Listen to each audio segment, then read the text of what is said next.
Kamaraj College of Engineering and Technology, India. Welcome to the Honorable Miss Muthulakshm as an Assistant Professor, Department of Computer Science and Engineering. As for the topic today is network security. And for today's session is being live streamed on the University STEKOM YouTube channel. And I will take our agenda this afternoon. First, we will start class presentation delivered by Ms. Muthulakshm. Yeah, and in the next session, we have time for Q&A session, and in the next session, we have time for documentation and last time is closing. Okay, let's begin. We will start class delivered by Ms. Muthulakshm. The time is yours. Thank you.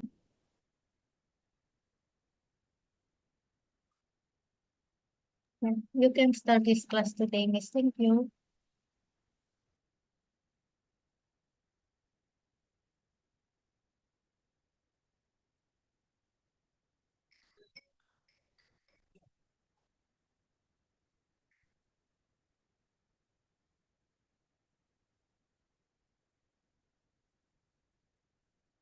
Okay, good afternoon. Am I audible? Yes, Miss. Excuse me. Yes. Thank you. Thank you for this opportunity. In this session, we are going to discuss about network security.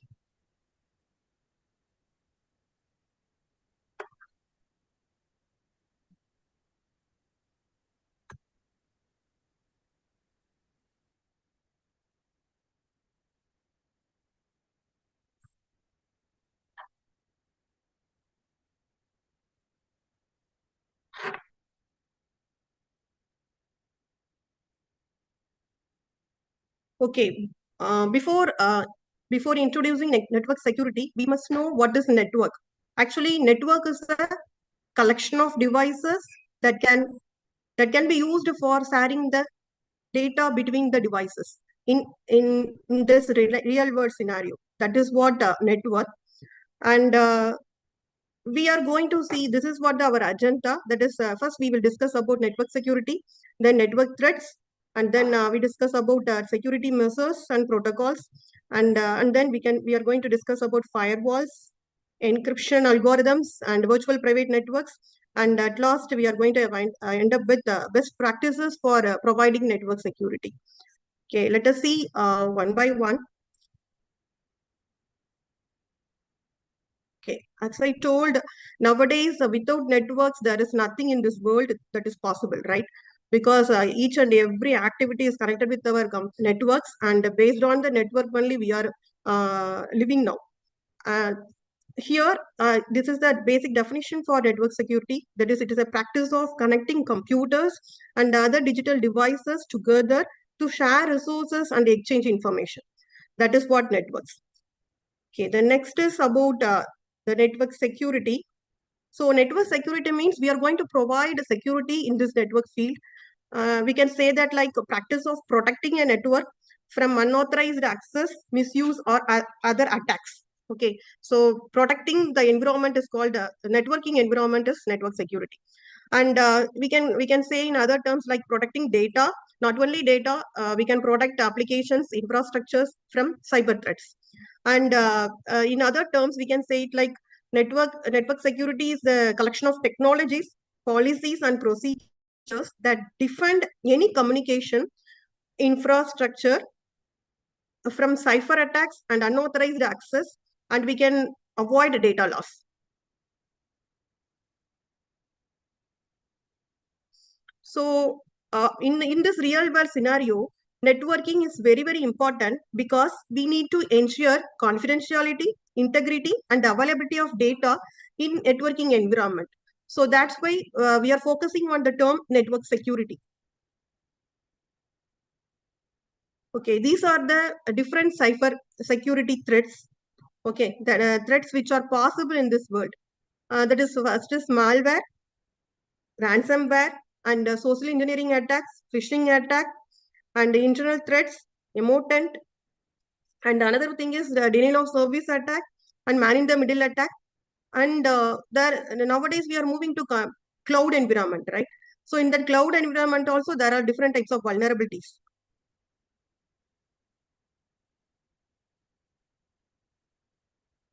Okay, let us see those type of vulnerability one by one.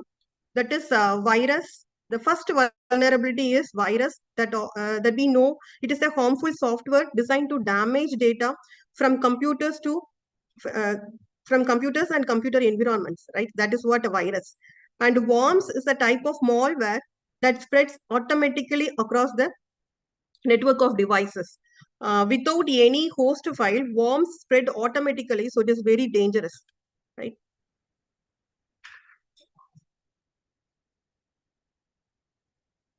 Okay, next is Trojans. That is, Trojans is also a malware, and here it is hiding its true purpose. Actually, Trojan is a piece of software, and it is hiding its true purpose, and it's tricking the human into thinking like it is harmless, right? So, in that sense, it is attacking our systems, and because it is also one dangerous type of malware. And the next is phishing and social engineering attacks. As you know, we are very fond in social engineering applications, right? Because in day-to-day life, the social engineering applications are playing a vital role in our human life. Not only the adults are using the social engineering applications. Nowadays, kids also dealing with a lot of applications where they are connected with the society, right? So in that also we are having lot of attacks, like it is phishing attacks, right? This phishing attacks involves tricking users into sharing sensitive information. So by making us emotionally bond with that particular application, and it is trying to retrieve our sensitive information. So based on that, the attackers may know our personal information, and they can steal money from our bank accounts. So this type of attacks are very dangerous.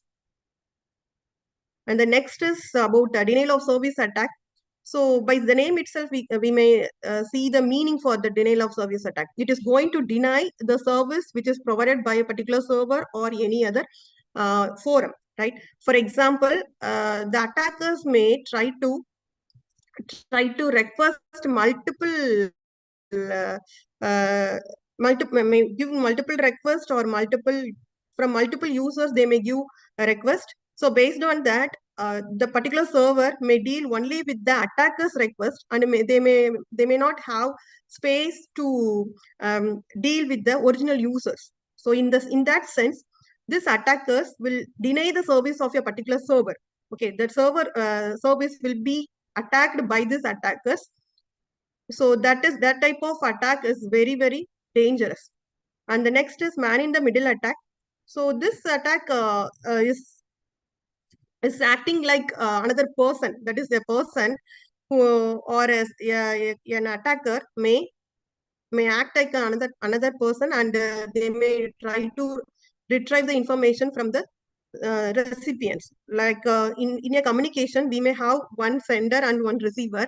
So in this man in the middle attack, in intermediate people, that is the attacker may deal like the original intended user, and they may try to get the information from the sender. So that is what man in the middle attack. So in the simple way, we can say that the attacker intercepts communication between two parties. So the next is about the ransomware. So you may see lot of in news related with ransomware attack, right? The ransom recently, this attack was happened, and here the cyber criminals gain access to your network. They may install malicious software. They may install malicious software that encrypts. Okay, they may install malicious software that encrypts files or locks the device. Okay, and they may ask some ransom payment in order to retrieve those informations, right? So in this sense, they may give the attacks to the intended victims, right? So the company's personal information, the company's business information may be in that particular server. they may encrypt that content which is present in the server, and they may ask like some ransom amount. If that amount is paid to them, they may release that particular content, right? They may use some encryption algorithms to hide that content which is available in that particular server. So this type of attack is called as ransomware attack, and this is actually happening nowadays. And we should be aware of that, and we should have the remedial actions and prevention actions before we become a victim for that attack. Okay, and the next attack is spyware, or next threat is spyware. The spyware is malicious software that secretly gathers information about us and our organization and relays it to third parties. That is without their consent, which means that without the knowledge without the knowledge, they may try to spy our data, and they may give the data to the competent company. Okay, sometimes we may have the information about the sensitive information in a company. So sensitive information may be stolen by this type of attackers, and they may be sold to the component that is competent companies, that is opposite companies, right? So the next is zero-day threats. As you know, nowadays security vulnerability in software or hardware is drastically increasing, right? It's that drastically increasing, and if we don't know what is that particular attack which has happened in our network, then it is very serious problem nowadays. Okay. So that zero-day threats means always if the vendor doesn't know what has actually happened in the background, that is going to be a very big issue. So that type of unknown attacks are called as zero-day threats. Okay, that is not known by the software vendors, right? That type of attacks are called as zero-day threats. And the next is internal threats. We know within the organization itself, some employee may try to steal the data which is of their own company, and they may give that data to some other competent company in order of getting some money from that particular person. So those type of internal threats are also possible. So we should be careful while providing the priority or provisions for accessing the sensitive information or business information of our organization. Okay, so that is what coming under this internal threats attack or internal threats. So the next threat is emotant. Emotant means here it's a malware strain, and it has actually happened in Ukraine. Okay, the specific malware strain or the cybercrime operation, which is believed in that, which was believed that it is based in Ukraine. So that is what termed as emotant threat or emotant attack. And the next is cloud vulnerabilities. As you know, because of shortage of spaces uh, to which is used for storing the data, we are moving to cloud environment nowadays. So because of the cloud environment, we are getting more space with the minimum cost. So, and in that sense, every organization and every normal so startup companies are trying to move to cloud environment, and the main thing is there may be the possibility to attack the data which is present in the cloud environment. So if the sensitive data which is available in the cloud environment is compensated, or it is stolen by somebody, then it is going to be a very big issue. So this is one of the major area we need to address. Okay. So these are the different types of threats that are possible. And now we are going to discuss about the preventive measures, which is possible in order to avoid these type of threats. Okay, so the first preventive measure which can be dealt with is firewall. Okay, so the firewall plays a vital role in order to avoid the unnecessary type of unnecessary type of data which can be entered into our networks, and that the sensitive information which can't be exit from our network. So that type of surety, or that type of surety can be given by firewalls. If we configure firewalls, then our network will be very, very secure.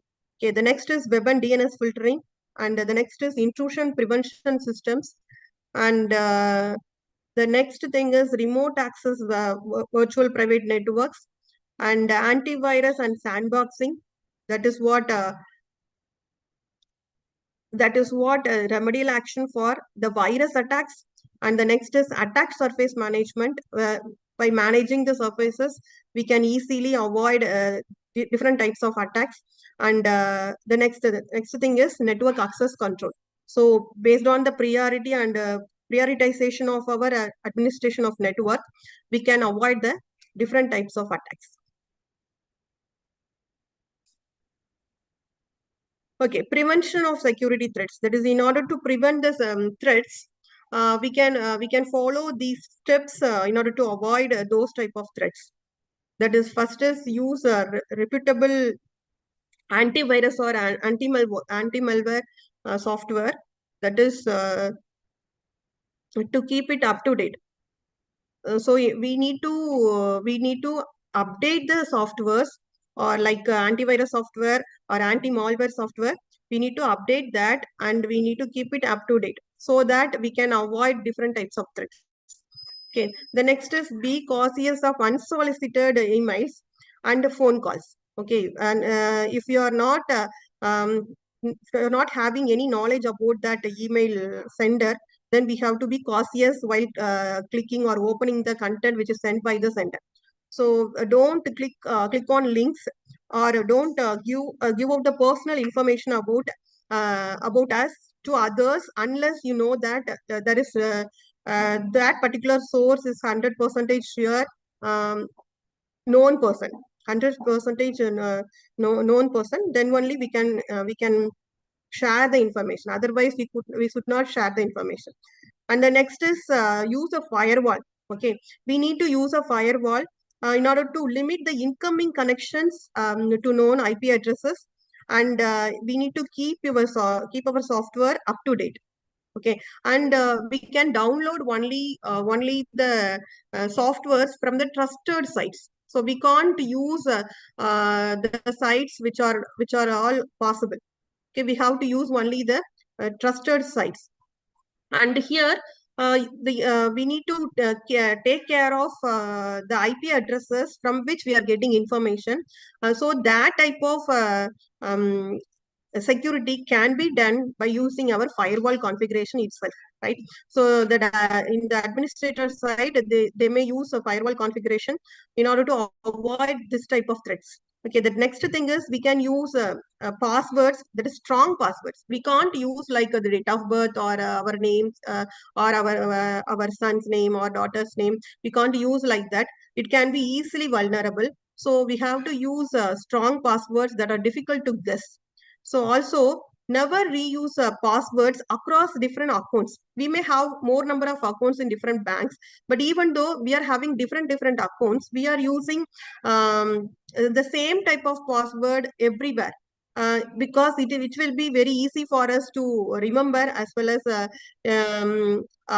we may not have any confusion. So that's why we are using the same password for different networks. But it is going to be very, very dangerous for us, because that is hackable, right? So that's why we need to use different passwords for different accounts, and don't store or write that password anywhere to keep a track of that, right? So we need to hide that information from unauthorized person so that we can secure our accounts. So the next is about using SSL and TLS, that is secure socket layer and transport layers security. So here, by using these type of protocols, we can encrypt our communication. So in network, whatever we are sending, that is going to be in encrypted form only. If it is in encrypted form, then only we can say that it is 100% secure. If you are not encrypting the data, or if you are not using this type of security related protocols, then obviously that data will be going to be sent as a plain text, and the attackers may easily hack our data. So we need to use this encryption protocols, and we need to know, and we have to ensure that whether there is any interruptions by the third parties. Okay, additionally, you should be careful about networks, and you should be careful whenever we are in the public networks, right?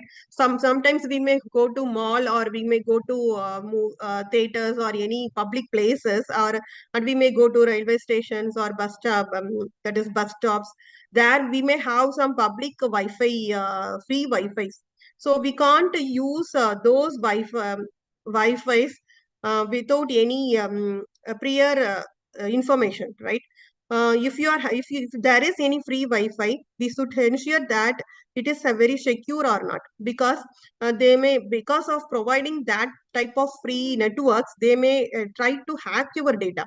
They may try to hack your internal, that is personal data, and they may have they may steal your money also. So be cautious whenever you are using a public networks, and you have to use a strong encryption method like BPA in order to protect your wireless network, right? So that is if you are using, or if you are providing wireless network environment in your organization, or if you are an admin and you are in the position to provide wireless environment, at that time we have to ensure that the security related protocols are implemented in that particular environment or not.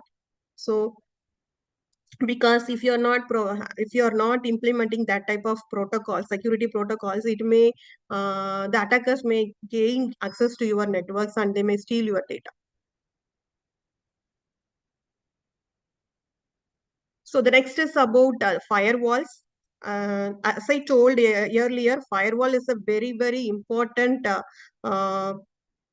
important concept in order to block unauthorized access, or from the network. Okay, we can block the unauthorized access to the network, or we can avoid unauthorized access from the network also.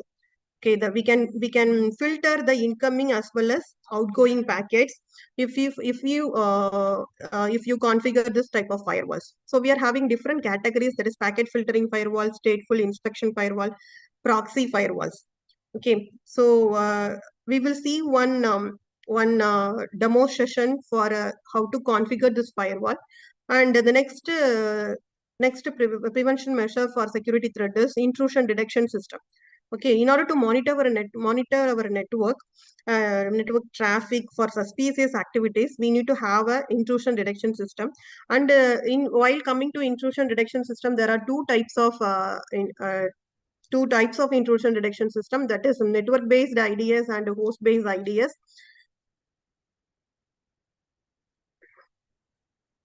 Okay, let us see one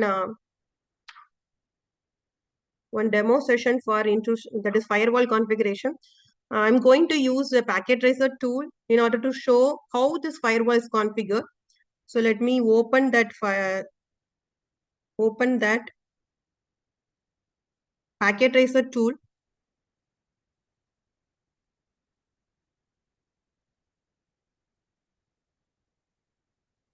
I opened that Cisco packet tracer tool. Is it visible to all? Is it visible? Yes, miss. Yes, thank you. Okay, this is a packet tracer environment where we can simulate our network, right? And here I'm going to use a switch. So I'm dragging a switch, 2960 switch, and I'm dragging and dropping here. And here I'm going to use 3 personal computers, that is PCs. So I'm clicking PC, and I'm placing here. I'm going to place 3 PCs here.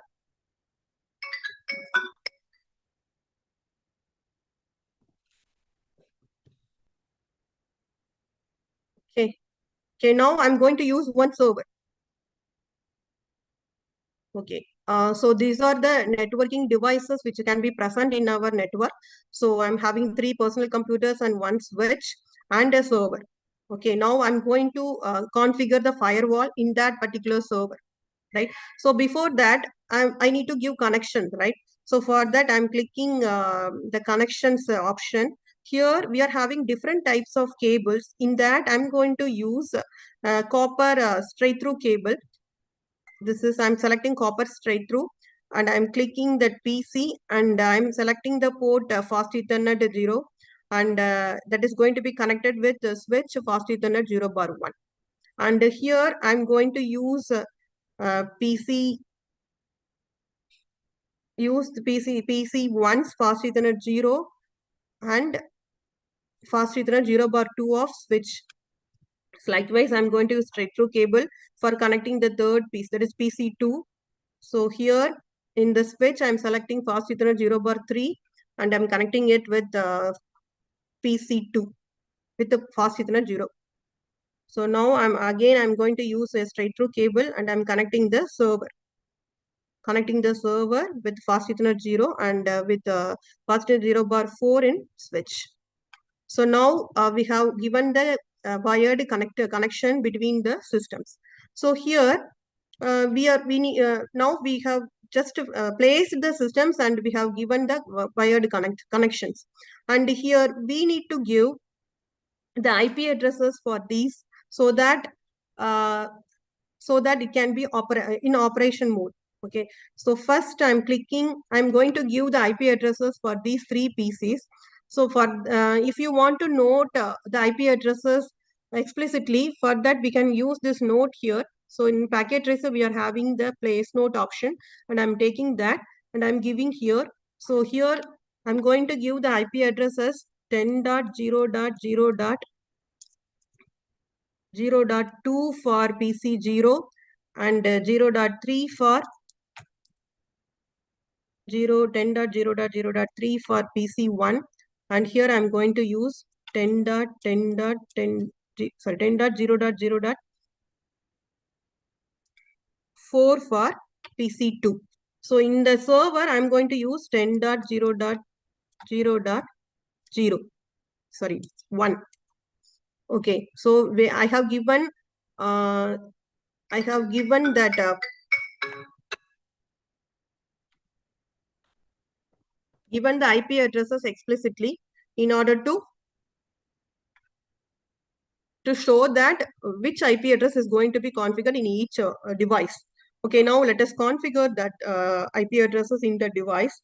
So for that,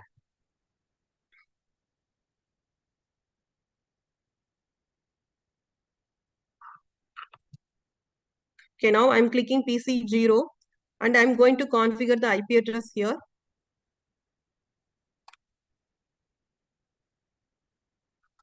Okay, let me show you how to configure the IP address. So in PC 0, I'm clicking desktop, and in that I'm clicking IP config. Okay, here I'm going to give the IP address 10.0.0.2. Okay, actually this is a class A IP address. If the IP address is starting with the 10 series, then that is what class A. And in this class A IP address, the default subnet mask is 255.0.0.0.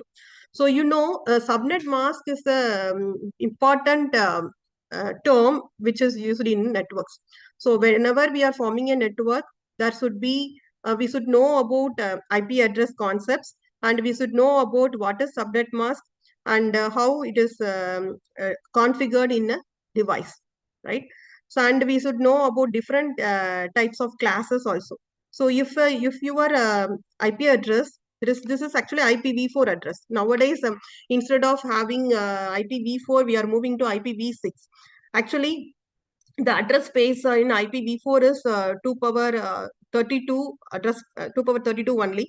So as we are moving to that concept like IoT, that is Internet of Things, we need to provide IP address for every small devices also.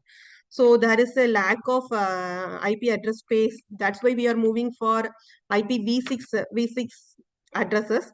In IPv6, we are having the address space 2 power 1 128. So the address space is very large. So we can give IP addresses for all the devices which are possible in this world. So that's why we are moving for IPv6. So now I am giving the demo in using IPv4. Okay. So here I am the PC0 is addressed with, that is configured with 10.0.0.2, and the subnet mask is 255.0.0.2. Sorry, 0.0. And here, after giving this IP address for the PC0, I am going to give IP address for PC1. So here, click desktop and click IP configuration. And here I'm giving 10.0.0.2. 10.0.2 and the IP address, sorry, 10.0.0.2 is given the IP address for PC0. Now I'm going to give the IP address for PC1. So we need to give 10.0.0.3. Let me see what we have given here. So it was 10.0.0.3. And here the subnet mask is 255.0.0.0. And here, so after giving this, I'm closing. Then I'm clicking this PC2. Here I need to give the IP address 10.0.0.4. So here I'm clicking IP config and I'm giving 10. So let me tell 10.0.0.0.4.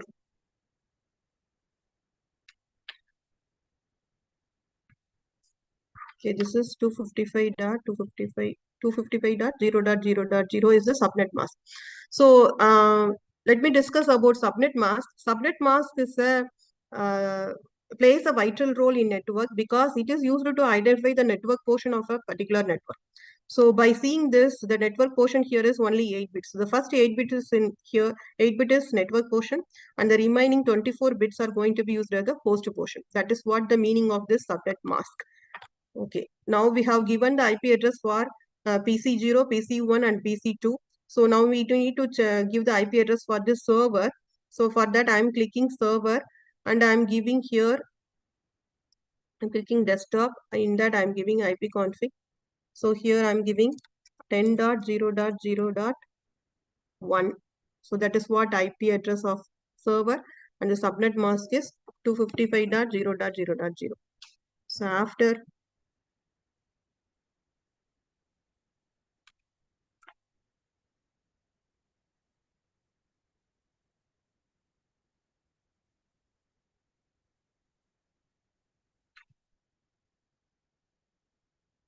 okay, after giving this IP address,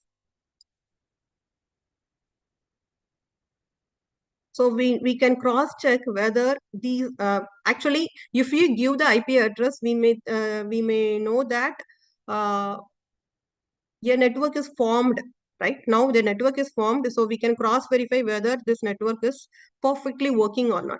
So for that I am going to click PC0, and in PC0 I am going to give the command, right, ping. So ping 10.0.0.1. So see here, I'm getting a reply. Okay, see, I'm getting a reply. So I can easily access the server without any hesitation, without any interruption. I'm easily accessing the server, and we can very well ping other devices also.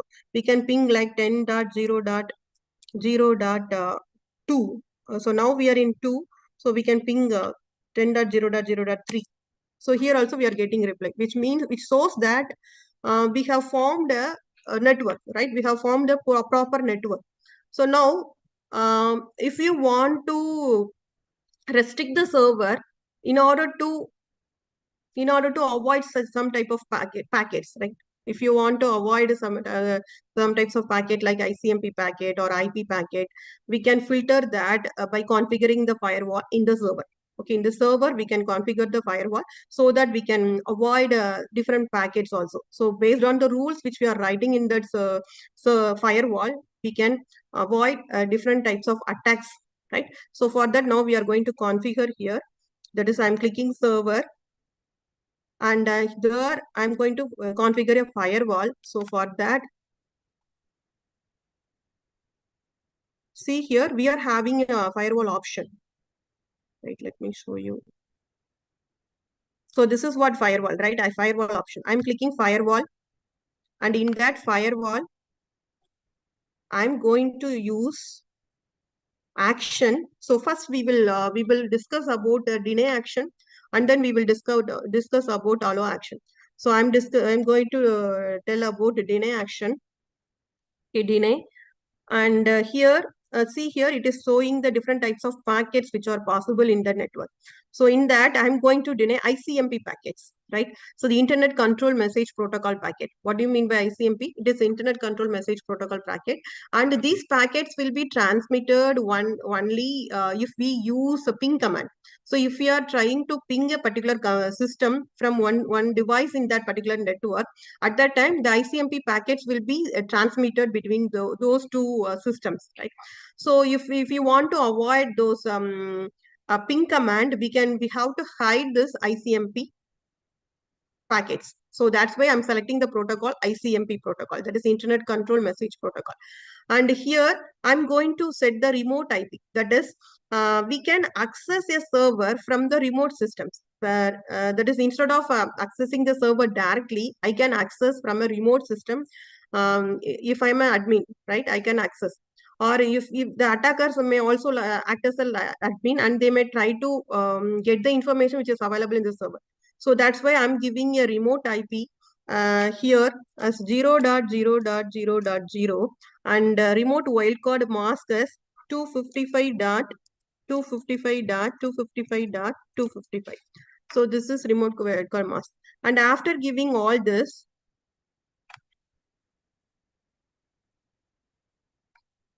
okay, after giving all this, let us give add. Okay, I have written the rules. See here, it is inbound rule. I'm giving the action like deny, and I'm giving the protocol as ICMP protocol, and I'm giving the remote IPS 0.0.0.0, and the remote wildcard mask is 255.255.255. So after giving this, I'm clicking this add button. Okay. After giving add button, see here, that rule is inserted. And now I'm going to write another one rule, that is action allow rule. Okay, allow. Here I'm going to write IP, give the packet protocol as IP protocol. And here also I'm giving remote IPS 0.0.0, and remote wildcard mask is 255.255.255.255. Okay. And I'm giving add. So after giving this rules, these two rules, that is the deny rule and the allow rule, here we need to initiate the service also. See here in firewall, we need to, in the server, we need to initiate the firewall service. So for that, I'm clicking on button. I'm clicking on button. And here, after giving on button, I'm going to close this. So I'm once again recalling the actions which we have done in this. So we are denying the ICMP packets, which means that we are not allowing the ping command to ping our particular server, right? And I'm allowing the IP packets, right? So and I'm by allowing the IP packets, we can send the data, right? Okay, after giving this firewall configuration, I'm just closing, and now I'm going to check whether it is um, whether the firewall configuration is done perfectly or not. So before doing this firewall configuration, we tried to ping the particular server, right? We try to ping the particular server from PC 0. So let me show you. We got a reply. See here, while pinging 10.0.0.1, we are getting the reply before doing this firewall configuration. So let us ping now. Okay, ping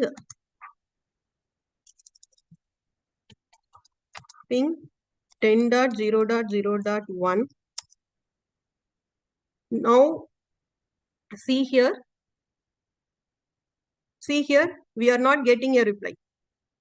We blocked the ICMP packets. We blocked the ICMP packets by doing such a configuration in firewall. In firewall, we blocked the ICMP packets. That's why the ping command is not giving a reply. Right? See here, but actually before doing this firewall configuration, the ping command give the reply. Okay, the same 10.0.0.1 while pinging that, we get the reply before doing the firewall configuration, because in ping command, it is sending the ICMP packets only. Whenever we are using ping command, it is going to send ICMP packets only. So that's why we are getting reply in this environment. But now we configured the firewall and we have written the rules like don't allow ICMP packets. That's why we are not getting any reply here. Suppose if I am the admin and I configured that particular remote IP address, because remote IP address is not known to all the persons who are there in the network. Those remote remote IP configuration is known only to the administrator. So that's why if I'm giving like ping 0.0.0.0, that time I will get a reply because I am the admin. I know the remote IP address. So now I am getting a reply. But the persons who are not an admin, and if they don't know what is the remote IP address, they may not ping directly, because we configured the firewall in such a way that it is going to deny the ICMP packets. So that's why we are not getting any reply for this ping 10.0.0.1. I think you understood this. Okay, let us move to, this is what a simple demo, which is given for understanding how a firewalls can be configured, how we can write rules in order to make our server to filter the different types of packets. Okay. But if you want to ping with different systems, as it is a network, here PC1 is capable of pinging with PC2, and PC0 is capable of pinging PC2, and PC1 is capable of pinging PC0. Right? Let us try another one. That is, I'm in PC2, and I'm clicking this PC2, and here I'm giving the command prompt. I'm clicking the command prompt, and here if in order to know the IP address of a particular system, the command to be used is ipconfig. Okay, I'm using ipconfig.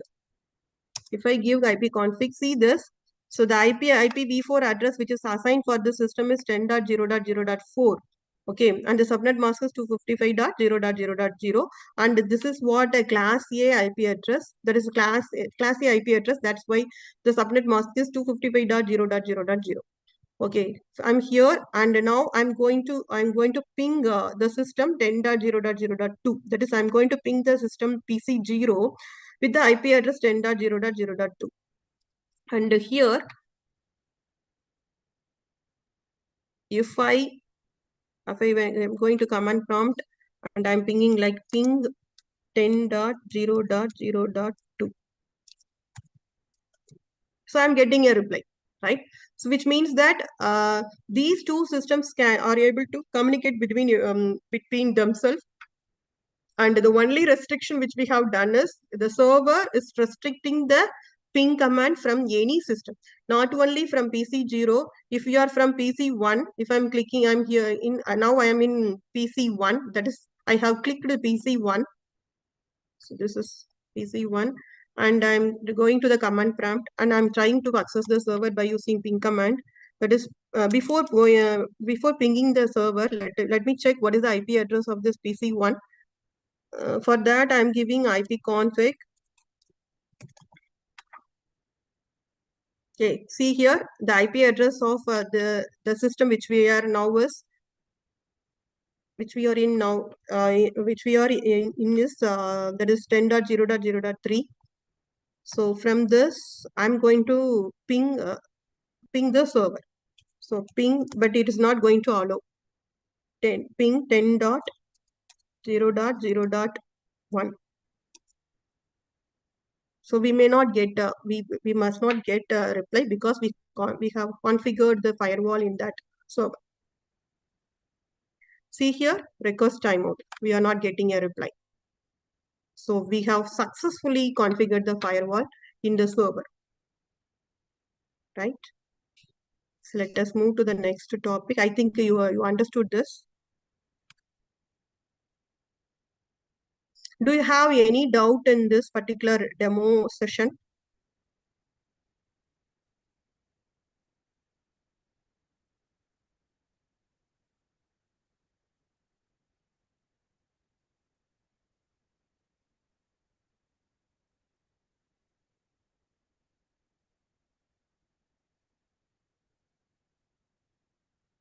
Okay, by using packet tracer, we have configured the firewall successfully. And the next thing is the next protocol security measures and protocols. That is, we need to have the better passwords, and we need to use biometrics and multi-factor authentication in order to provide authentication mechanism. That is, the three A's are very, very important in networking. That is authentication, authorization, and access control. So these three A plays a vital role in networking environment. So the first A is authentication. So you know the meaning for authentication. The authorized person can access the network. So that is what authentication. For that, we are having lot of algorithms. By implementing those type of algorithms, we can provide security in authentication. That is, we can provide authentication service to in the networking environment. And the next is access control. So we need to prioritize the users in the networking environment. And this authentication can be done by using passwords, that is complicated passwords. And we can use biometrics and we can use multi-factor authentication. So if you nowadays hacking is very, very easy because we are having lot of algorithms to hack something, and the reversing algorithms also there, so that the attackers may easily use those type of algorithms in order to hack our system. So that time we that's why we are moving for multi-factor authentication, so that the attackers may need to spend a lot of time in order to hack the multiple factors in that authentication system, right? The next is secure communication protocol. Next is secure communication protocol. Here we have to use HTTPS, TLS, or SSL. That is SSH. We can provide security in the networking environment by configuring or by implementing this type of protocols. So you know HTTPS is a security related protocol which is used to provide security in the web environment. And the TLS and SSL is also used to provide security and security in the that is online transactions environment. And SSH is that is secure cell protocol is mainly used in networking. And this secure cell protocol is configured by the network administrator in the networking environment. So now let us see one demo session for SSH. So let me show you the packet tracer tool again.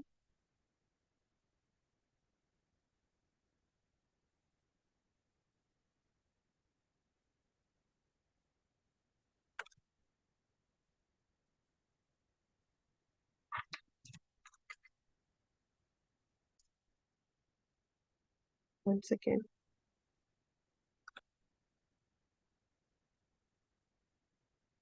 So I'm showing the packet tracer tool. Okay, let me open a new packet tracer environment. Okay, here I'm going to use one PC. I'm going to use one PC. Okay. And I'm going to use a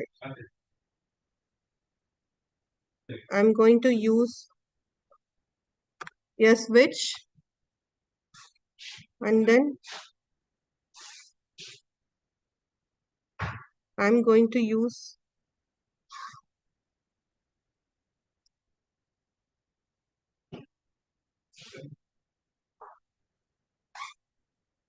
one second.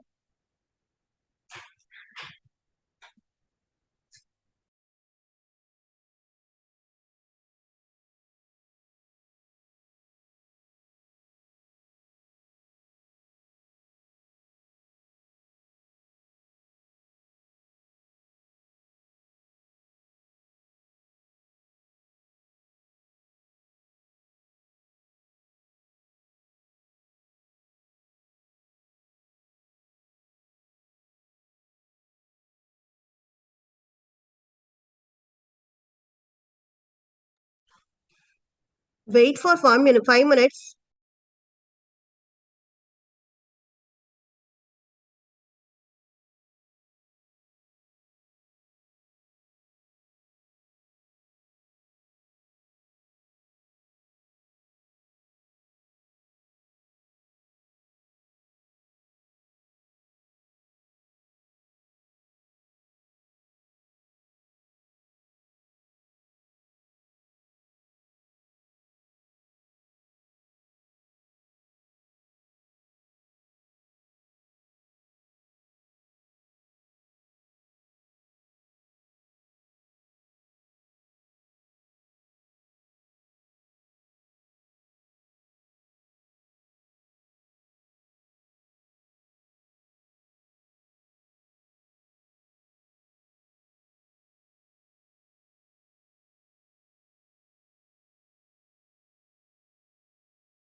Okay, sorry for the interruption.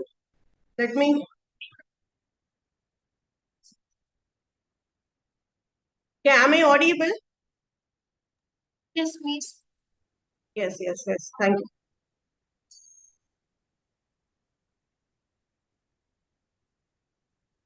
Okay, let us explain how the SSH can be configured in this packet tracer environment. So this is PC, and now I'm going to give a scenario like a local area network where we are Sorry, having. Miss. Yeah, can you share your PPT again, PowerPoint? Excuse me. Yeah, can you reshare screen your PowerPoint again? Okay, okay, okay. Thank you.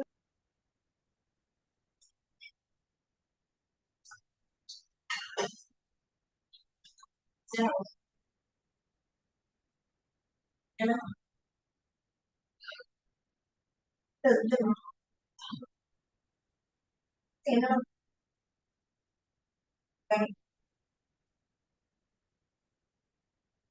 Is my screen visible now? Yes, Miss. Yes, yes. Thank you. Yeah, I'm going to give a networking environment here. That is, I'm going to have two or three PCs. So I have placed one PC already, and I'm placing another one PC and another one PC here. And here I'm connecting the cables. So I'm using copper straight through cable. As you know, straight through cable is used for connecting to different devices. Actually, in networking environment, we may have same type of devices which needs to be connected, and different types of devices also that. Okay, so here I'm using same type. I'm connecting different types of devices. That's why I'm using straight through cable. So we are having different categories in cables, that is straight through, copper crossover, and console cables. Here I'm using copper straight through because I'm connecting PC with a switch. Okay, I'm connecting PC with the switch, and I'm again I'm going to connect switch with the PC. So here I'm using fast signal 0 bar 3, and I'm connecting with PC2. Okay. Okay, we have connected here. Now we are going to configure. We are going to configure the switch. So for that, I'm using CLI, that is command line interface. Okay, in command line interface, we can configure the switch by giving uh,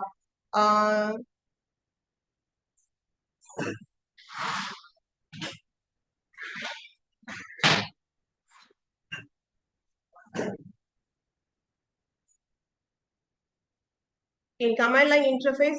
We need to have switch here. Listen here. That is see here. We are having switch prompt, and in that I am giving.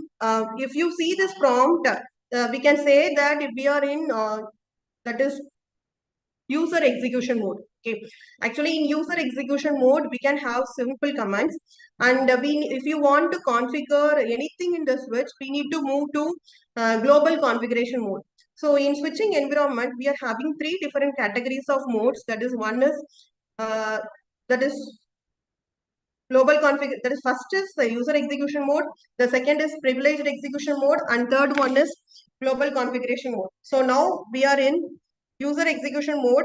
So if we want to move into privileged execution mode, we need to use a command enable.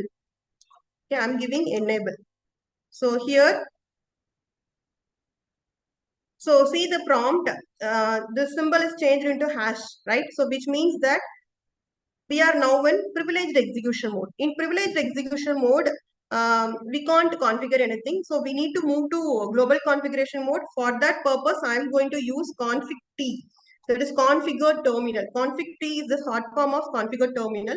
And I'm giving config T and I'm pressing enter. So this in config T, in global configuration mode, the prompt will be like this. That is, after switch, we may have config within bracket and hash.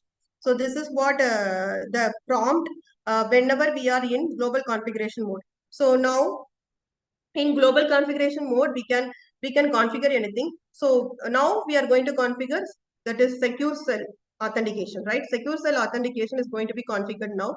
So for that, first I'm giving the host name. That is, I'm going to change the switch, the name of the switch. Okay, I'm going to change the name of the switch. For that, I'm giving the command host name. So host name S1. Okay, I'm giving like S1.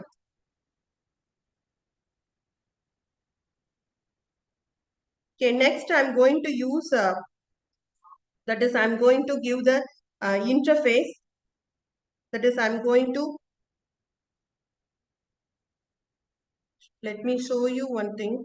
So this is a switch, and in this environment, let us have one router also. So for that, I'm giving, I'm going to select router. So I'm selecting router 1 here, and I'm going to connect with the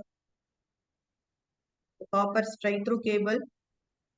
So I'm using fast Ethernet 0 bar 4, and I'm clicking there with the gigabit Ethernet 0 bar 0. Okay, now this is the router. So now we are in switch. Let me enter into the switch. And in switch, we are in global configuration mode. Here I can configure the passwords like so if you want to protect the switch with unauthorized access, we can use if we can use passwords, right? We can set passwords. So let me tell you one thing, that is if you have the console cable, so whenever we are configuring anything with the switch or internet networking devices, we need to use console cable. That is, it may be a switch or it may be a router. We can use console cable. So let me show you how we use console cable. So here I have taken console cable. So in the cabling environment, we are having the options. which is in blue in color. I'm taking that blue color console cable and I'm clicking PC and I'm selecting the port RS232 and I'm placing that console with the console port of switch. So by using this console cable, we can access the switch from this PC. So for that, I'm clicking here and I'm going to access the switch with this PC because this is the packet tracer environment which is used to simulate the networking concept. We can easily access the switch directly by clicking the switch. But if in real world environment, switch is not having any display like structure, we can't use switch directly. If you want to do anything with the switch or if you want to configure anything with the switch, we need to use a console cable and we have to use a personal computer in order to configure anything in the switch. So the same environment is going to be depicted here. That is, we are going to demonstrate here. So for that, what I am doing is, I'm just clicking the PC and from that PC, I'm clicking that desktop. And here we are having a concept called terminal. And in terminal, I am using this, that is speed as 9600 bits per second. And here I'm giving just OK. So see here, we have entered into the switch. See here, this is what the console that is environment where this is the console environment where we have already entered the commands. Okay, now even though I am in PC 0, see here I am in PC 0, but I have entered into the switch by using that console cable. So if you didn't product a switch, we can easily enter. Suppose just imagine the situation where the unauthorized person is coming to our networking environment and they use the console cable and they may connect with this switch with their console cable with their PCs or a laptop, and they may try to hack the data. So we need to avoid we need to avoid those type of attacks and those type of malpractices. We can use or we can configure the piece that is switch in such a way that no one can just enter into the switch by simply using the console cable. So in order to secure in that sense, we need to enter into the switch and we need to do the configurations like I'm going to set the password for using consoles. Okay, console cable. So for that I'm giving line. Let me show you how to configure. That is line. I'm giving line console 0. So this is the command to enter into console interface, right? That is line console 0. And see the prompt changes as config hyphen line. So here I'm giving password. I'm giving Cisco. Okay. Sorry, the password, the spelling is not correct. Let me change that. So password Cisco. Okay, now I have set the password as Cisco for console entry, right? After giving, I'm giving login, and I'm exiting from the console line. So and while seeing that, if I'm clicking the switch, I'm just entering into the switch. Suppose if I want to just enter into the switch, for that only I'm giving this password.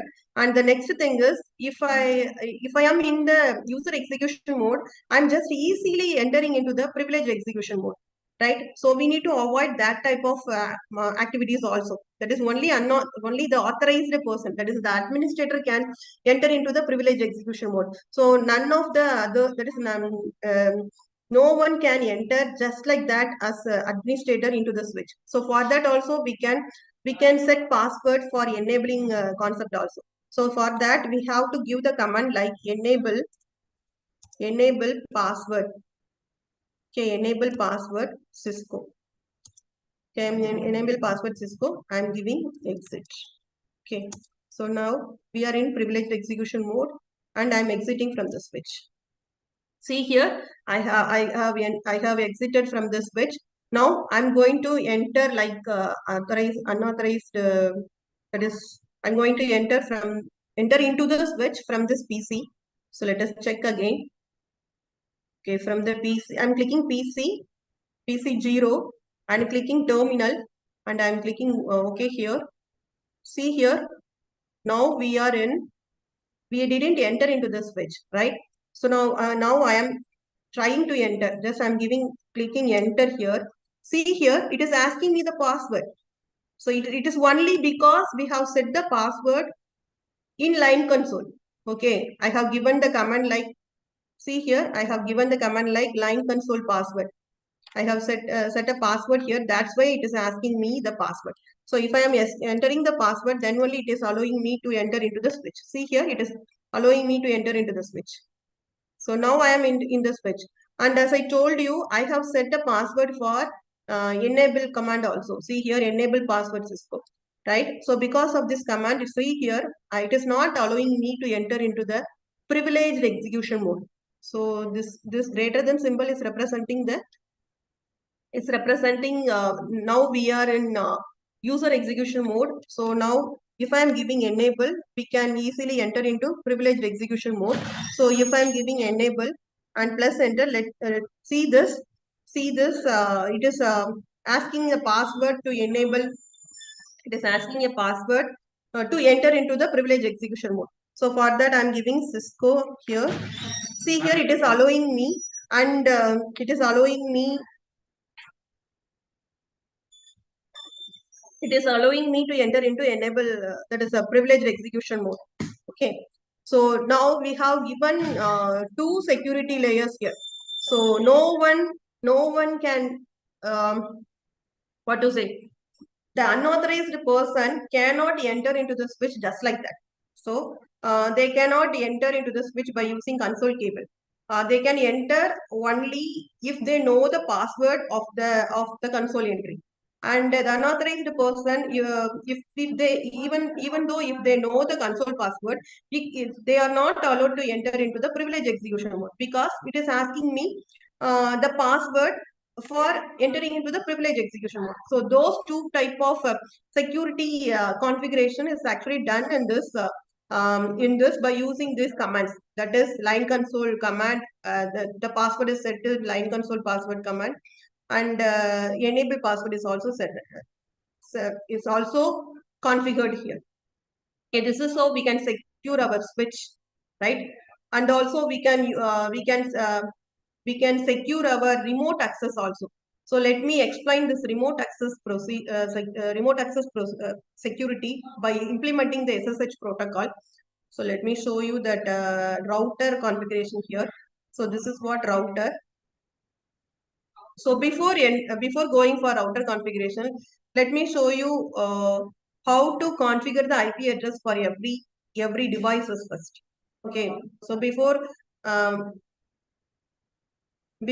giving the secure cell implementation, we should have the IP addresses so that we can demonstrate how this network is working perfectly. So for that, I'm going to remove this console cable first. So for that, here we are having the remove delete option. I'm clicking delete option, and I'm clicking that console line, and it is removed here. And here,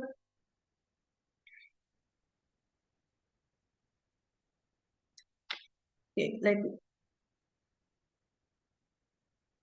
I'm clicking this PC0, and I'm going to give the IP address here.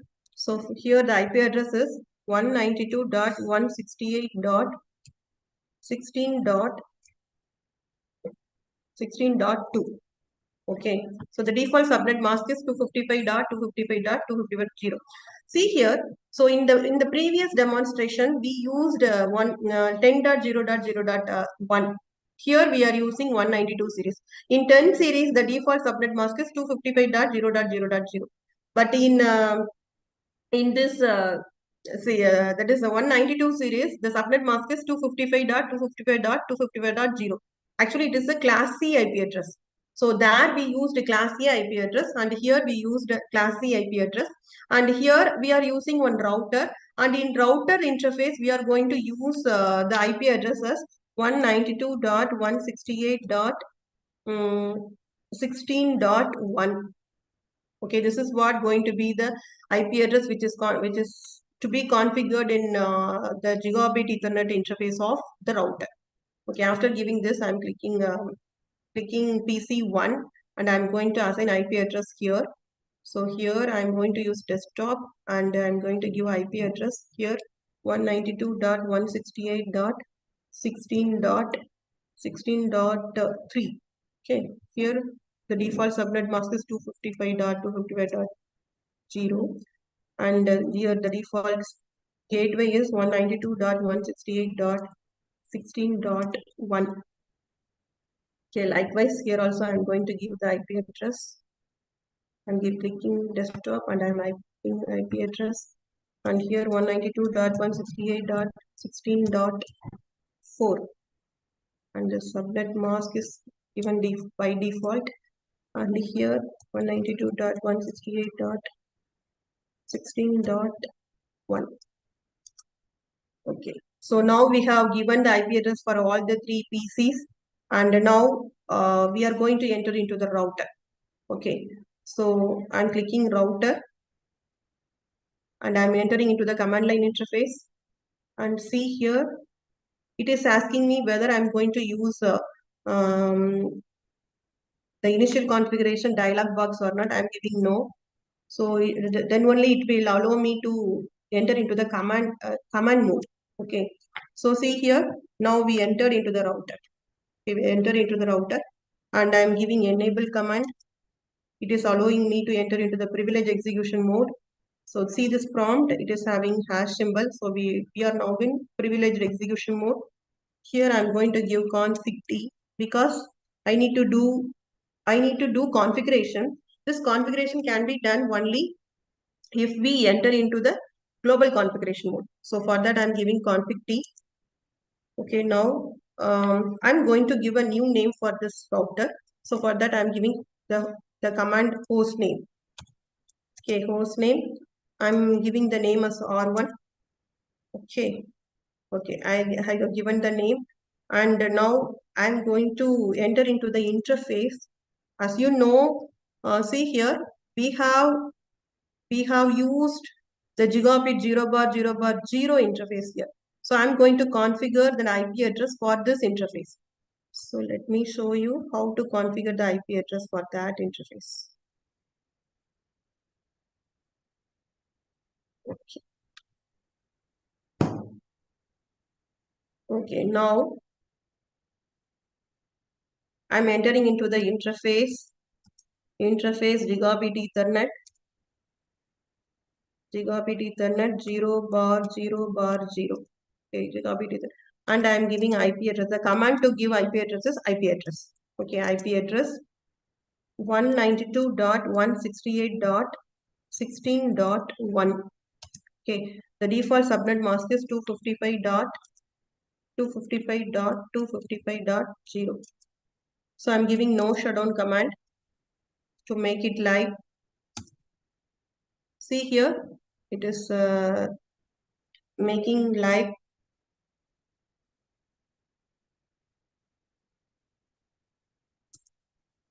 Okay. So now we are in interface. We have given that interface IP address and I'm exiting from that from that command, that is interface. Now I'm going to give the domain name, that is IP domain name. IP domain name as my organization, that is my org. Okay, I have given the domain name. Now I am going to give the username and password. So for that I am giving username. I'm going to give the username as Cisco and password is also a Cisco. Okay, password Cisco. Okay. Okay, the username and password is given here. Okay. Here, after giving this username and password, now I'm going to enter into that line console. That is, now I'm going to enter into that SSH. So for that,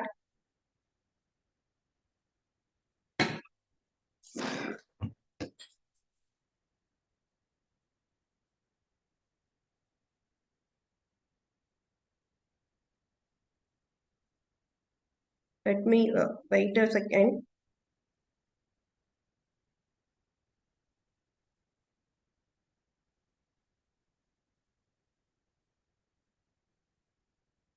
So we have given username and password, right?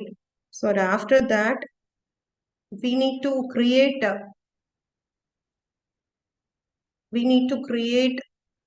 create a key pass for our encryption algorithm, because if you are going to implement SSH, then the SSH can be implemented by using some encryption algorithms only. Because this is used for securing the remote access. So before, while accessing the device, that is while accessing this router from the remote device, the accessing that should be done based on the encryption only. So now for that I'm using crypto. I'm generating the key by using the command generate crypto generate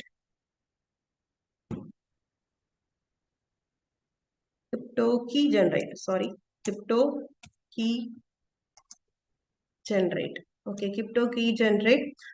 This is the command to be used for generating the key, and the next thing to be given is the algorithm name. So I'm giving RSC algorithm, and it is asking me the number of bits to be used for RSC algorithm. So I'm giving like 1024, and here after giving 1024, the key pair is generated actually.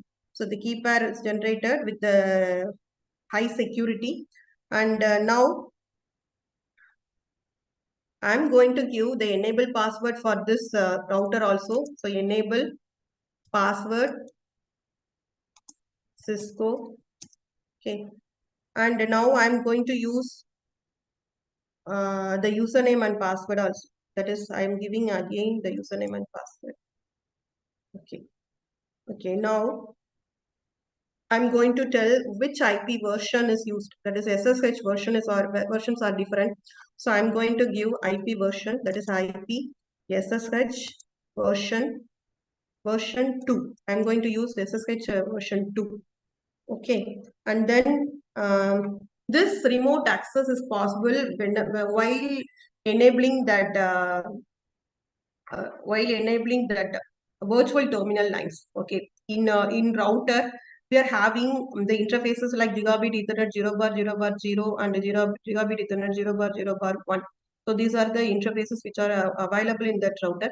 So now those interfaces are used for connecting with the router with the cabling, direct cabling, and here we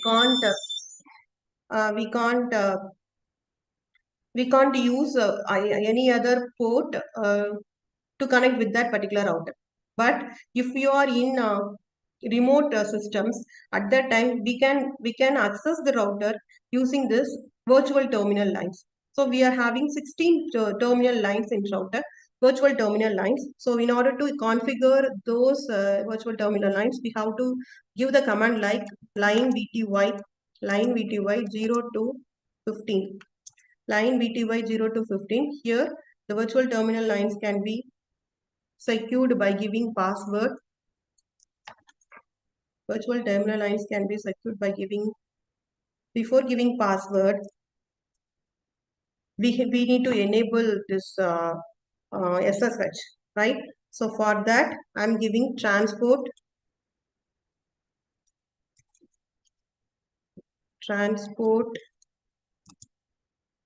input SSH.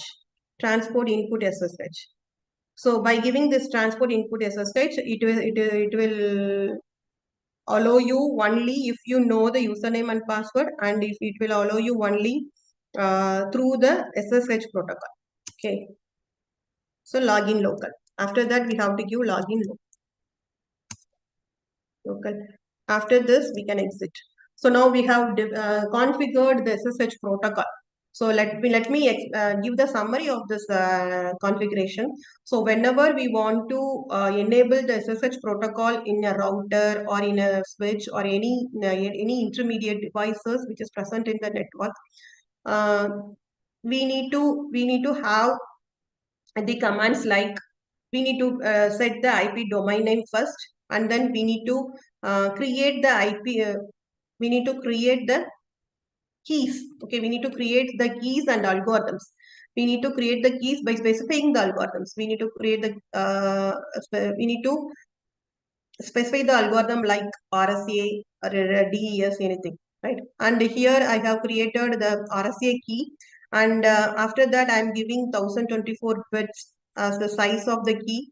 And after that, I have given the username and password for entering into this SSH environment. And then I am giving the command transport input SSH. So this is the main command to be noted, transport input SSH. So by giving transport input SSH, we are implementing the protocol, and this transport input SSH should be given inside the virtual terminal lines. Okay. In order to enter into this virtual terminal lines, the command to be used is line VTY0. Actually, 16 terminal lines are there. So line VTY is the command to enter into the virtual terminal lines, and we can have it like 0 to 4 or 5 to 15, anything. And I'm configuring all the 16 virtual terminal lines. That's why I am giving line VTY 0 to 50. Okay, 0 to 50. And here I'm giving the command transport input SSH. So this command is used to implement this SSH. And after that, you have to give login local so that we can access this router from the remote environment, even in secure environment.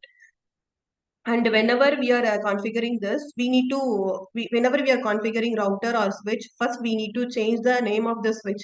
So by default, the name of the router is router only.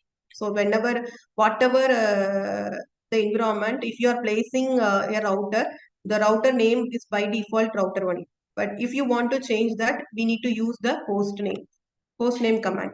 So by giving host name command, we can change. And if you want to change anything or if you want to configure anything, we need to enter into the global configuration mode by using the command config t. So config t is the short form of configure terminal. So if you are, instead of using configure terminal, we are using this config t, and by using that, we have entered into that global configuration mode. Enter into the global configuration mode, and we have interface. We are in the gigabit Ethernet interface. So here we have connected with that router using this interface only. So that's why I'm configuring an IP address for this interface. That is gigabit Ethernet 0 bar 0 bar 0. So in that I have configured the IP address 192.168.16.1. So gigabit Ethernet IP address is to be given as the default gateway for all the personal computers which is present in the network. That's why, see here, that's why I have given default gateway for all the PCs which is present here. That is PC0, PC1, PC2. If you click and if you check the IP address, let me check, like I'm clicking command prompt and I am giving IP config. I am giving IP config. See here, the default gateway which I have given is 192.168.16.1. So that is the IP address of this gigabit Ethernet 0 bar 0 bar 0, right? So now we have successfully configured the SSH protocol in this router, and I'm going to access that particular router from this PC. So from this remote system, I'm not directly clicking this router. I'm going to access this router from this PC. Okay, or we can use another PC to access, right? So for that, I'm clicking. Let me show you. I'm clicking PC, and I'm entering into the command prompt. Okay, here I am giving SSH, the command to access the router from remote using SSH environment. The secure cell environment is SSH-L.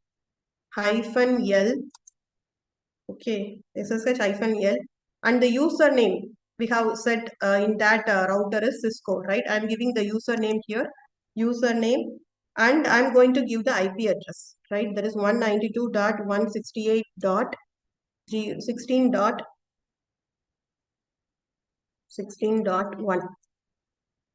See here, so we have implemented SSH successfully. That's why it is asking the password. If I'm trying to access this router by using secure cell, it is asking me password. Can anyone tell which password we have given in that SSH? Are you there? Yes. The password which we have set in that SSH environment. Somebody answering in chat.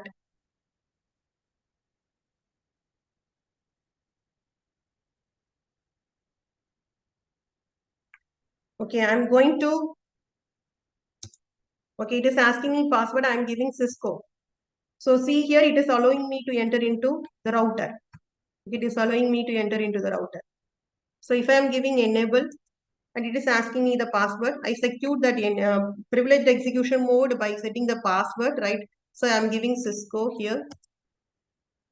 Okay, it is allowing me to enter into the privileged execution mode. Now I am going to global configuration mode, config T.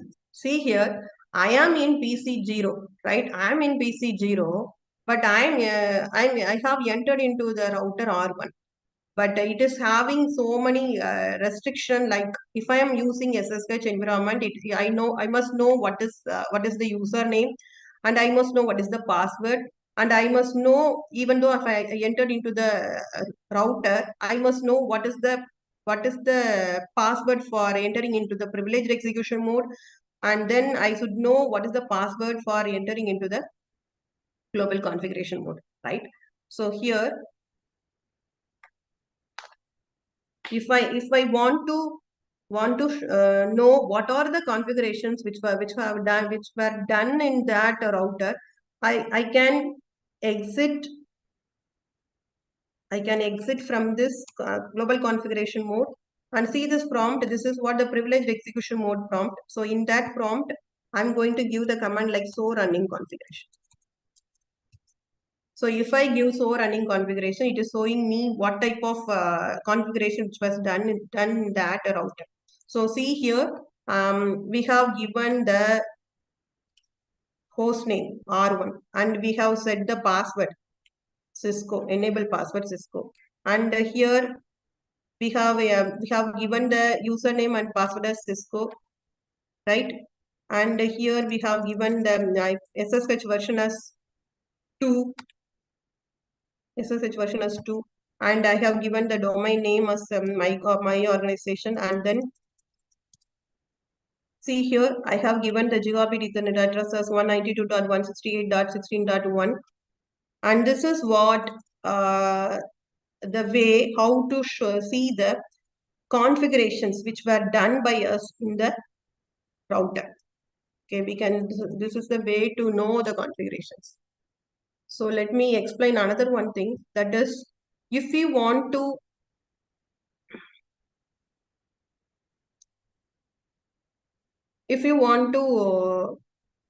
hide the passwords, as we know, see here, if I'm clicking this router and I'm entering here, trying to enter into this, and I'm exiting from this global configuration mode, and here I'm exiting from this router. Okay, so whenever I'm giving this show running configuration, it is showing all the passwords explicitly without hiding anything. So if you are having that type of environment, then if the attackers know the password of enable and if the attackers know the password of console line, then they may easily enter into the router. So in order to avoid, they may easily enter into the privileged execution mode. So in privileged execution mode, they can see what are the passwords which are already configured there. So to avoid that, we are having the command like service password encryption. So let me show the command first. So I'm entering into the privileged execution mode and I'm giving password Cisco, and here I'm giving show running configuration. So here it is showing the password explicitly. See here, it is showing Cisco, and username, it is also showing the passwords of SSH, that is also explicitly given. So to avoid this, let me show you how to avoid. So for that, I'm entering into this global configuration mode by giving config T, and here I'm going to set the command like service password encryption. Service password encryption. So if I give this, and I'm giving exit. So now I am in privileged execution mode, and if I try to see the password by giving the command like show running configuration, see the difference. See the difference. The enable password, it is not showing me the password exactly like the previous command. See here, while before giving the service password encryption, while giving the show running config, it is showing me the entire passwords as it is. See here, enable password Cisco. It is showing me the password as it is, and here also the password is shown as it is. But now after giving this enable service password encryption command, see here I have given service password encryption command, and now I'm giving the command show running configuration. At that time, it is not letting me to know what is the password. It is in encrypted form. It is in encrypted form. See here, it is encrypted form of Cisco, right? And if you click, it is also not allowing me to see the password of the SSH protocol, right? It is also hidden by encryption. Okay, that is what the advantage of using service password encryption command. Okay, by using service password encryption command, we can easily hide the original passwords from the user. And as you know, in the physical environment, if you switch off the routers or switch off the switches, the passwords, the initial configurations which were done in the earlier stage, they may be lost. So because it is not stored in the non-volatile memory. You know the difference between volatile memory and non-volatile memory. Non-volatile memory means that is NVRAM. In NVRAM, the content is not erased whenever it is in switched off condition. Even though it is in switched off condition, the content will not be erased and it will be available whenever we are switching on the device. So in order to make the content available always, we are going to store the configurations which was done in that device, that is router, by using the command copy command. Okay, let me show you how to do that copy command. So here I am entering into config. I am entering into the global configuration mode, and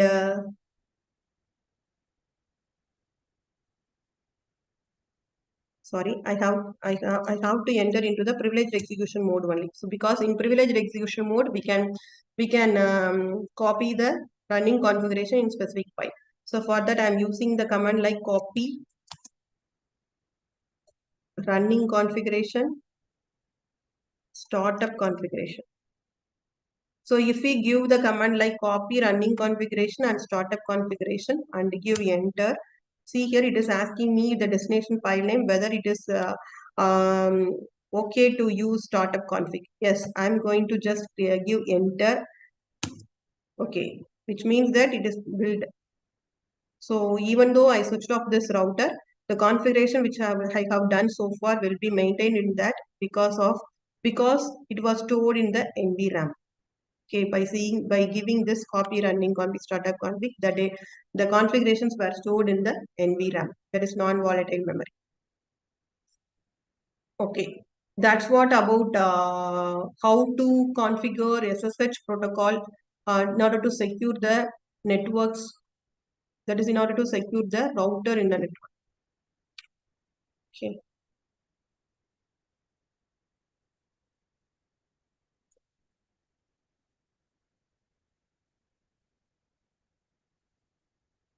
Okay, just now we discussed about how we can secure our routers or switches in a network by using SSH protocol. Okay, the next thing is network segmentation and access control. That is another security measures that can be done in the networking environment is network segmentation and access control. So by seeing the name itself, you can understand that network segmentation is segmenting the network, that is splitting the networks into small networks. So why it is needed? Actually, if you are administrator and you are in the position to manage thousands and thousands of systems which is available in our network, at that time, if you are not having any segmentation and you are going to use the systems as it is with thousands and thousands of systems, right? So then just imagine the managing the network is not that much easy task, because if there is any bug or any error or any problem in the network, so the administrator have to sorry, the administrator has to check all the devices whether it is correct or not. So for that, so in order to avoid that type of problem, we are going for this network segmentation. That is what splitting. Sorry, splitting the network. So splitting the network in small network is called subnetting, and that subnetting will be very much helpful to manage the network by the administrator. Because just imagine we are we are working in an educational institute, and in that educational institute we are having different departments. For example, in our college we are having 10 different departments, and each department may have lab setups, and they may have some hundreds and 200s of systems. And if you want to manage the department separately, so the network admin can separate the networks for each and every department. Like for CSC, there is one network, one subnetwork, right? Subnetwork, not a network. That is not a wide area network. It is a local area network only. In that local area network also, we are splitting into subnetworks.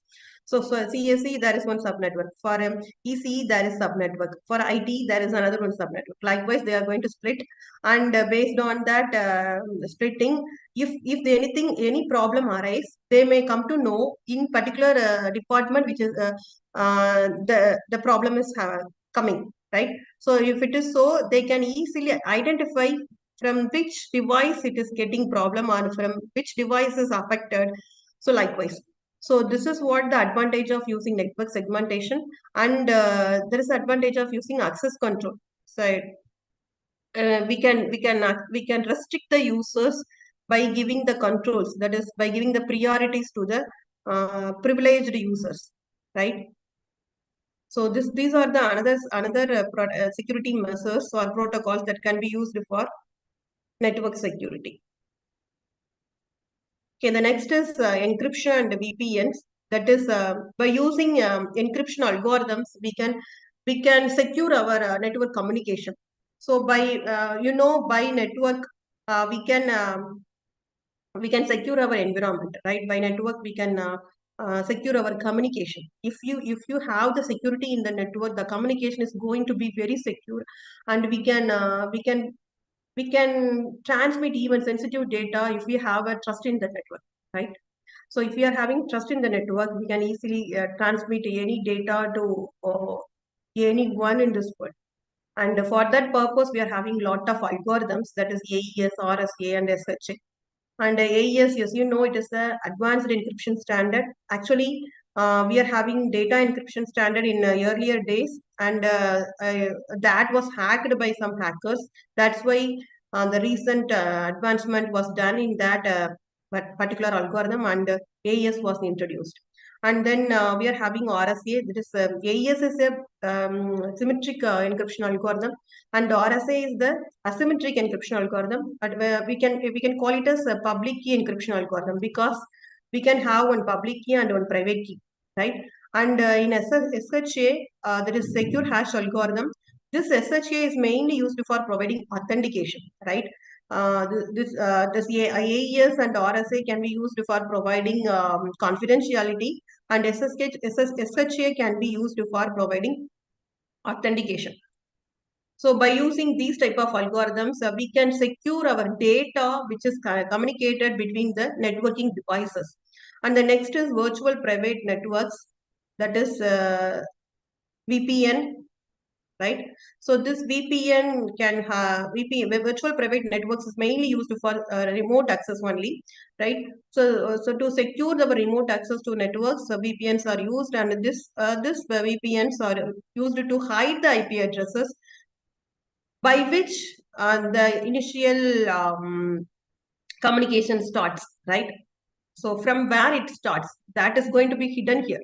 That is going to be hidden here by tunneling the IP addresses with the outer layer and by encrypting the data which is transmitted through the network, right? That is what the encryption and VPNs, which can be used for network security.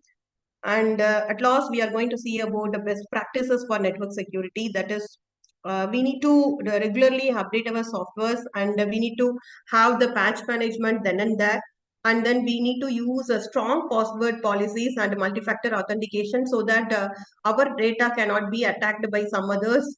And we need to use employee training and awareness programs, because even though we are having that much big environment or a secure environment because of the network administrator team or network administration team, sometimes because of the uneducation of the employees, or what to say, because of the lack of knowledge of security policies, the employees may have leak the data without their consciousness, without their conscience, they may leak the data. So that type of problems can be avoided by providing the employee training regarding the security policies and the security protocols which we are using in our organization. So the next is backup. So whatever may be the security technologies used in our organization or environment, uh, there will be any possibility to have the attacks, because of the drastic change in the technology, and because of the drastic improvement in the security issues, there may be a possibility for any attacks which are not known to the software vendors itself. So those type of problems can be avoided by using backups.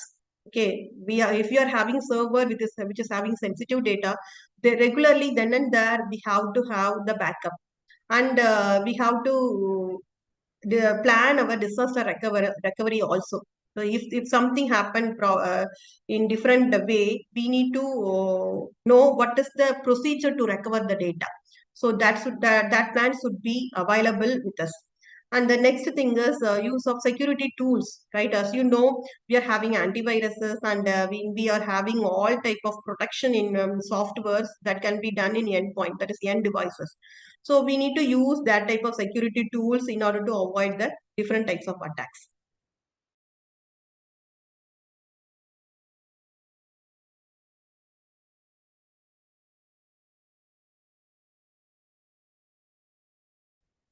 Because agencies and all personal networks is relying on the network only. So the security is a very vital role. Security plays a vital role in this business and government agencies and all type of networking environments. So we need to it's in our hand to make our communication secure. Thank you. Thank you. Any queries? Yeah, we have a question is already right in the chat. We have 3 questions. Thank you.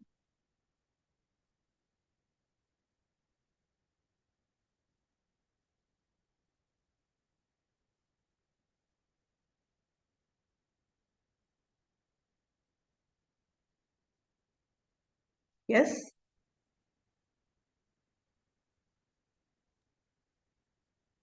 The question already right in the chat. Can you ask your questions in chat?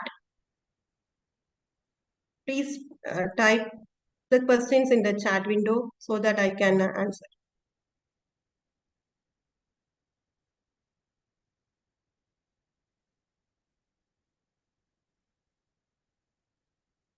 Okay. Your question is firewalls and antivirus software are common security measures, but are they enough? Actually, it is enough for securing our particular network, right? And here, in order to provide the security beyond our network, right? This firewall is going to filter the packets which is coming into our network, and it is going to filter the packets which is going outside our network. And but if you want to have the security throughout the communication, like if you are going to connect with some other network with online, at that time we need to use the protocols like SSL, TLS, and SSH protocol, so that our communication with the different networks will also be secure, right? Will also be secure. So we need to use TLS, SSL, SSH protocols.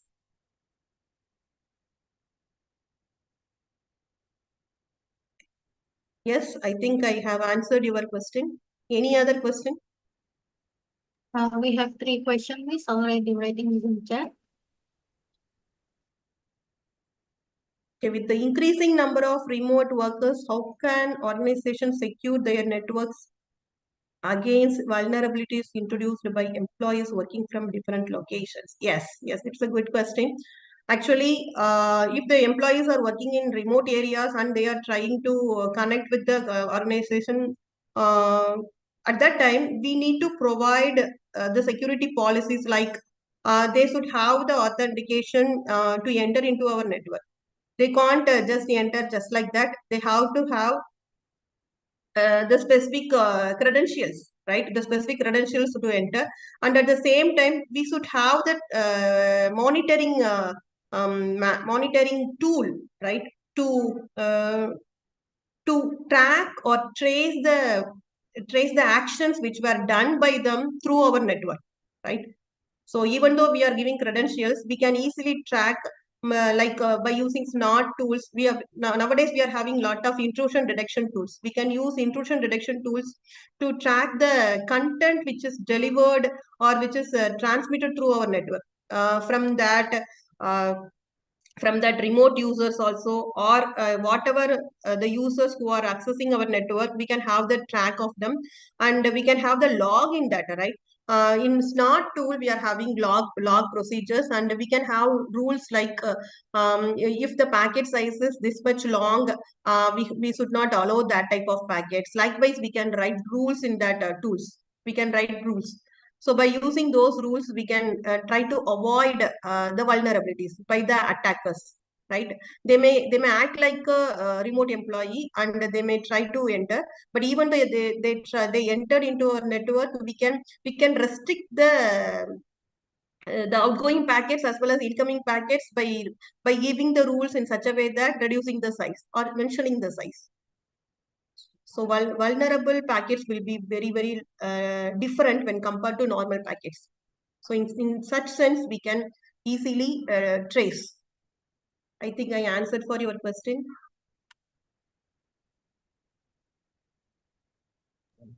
Thank you. I'm sorry, I just want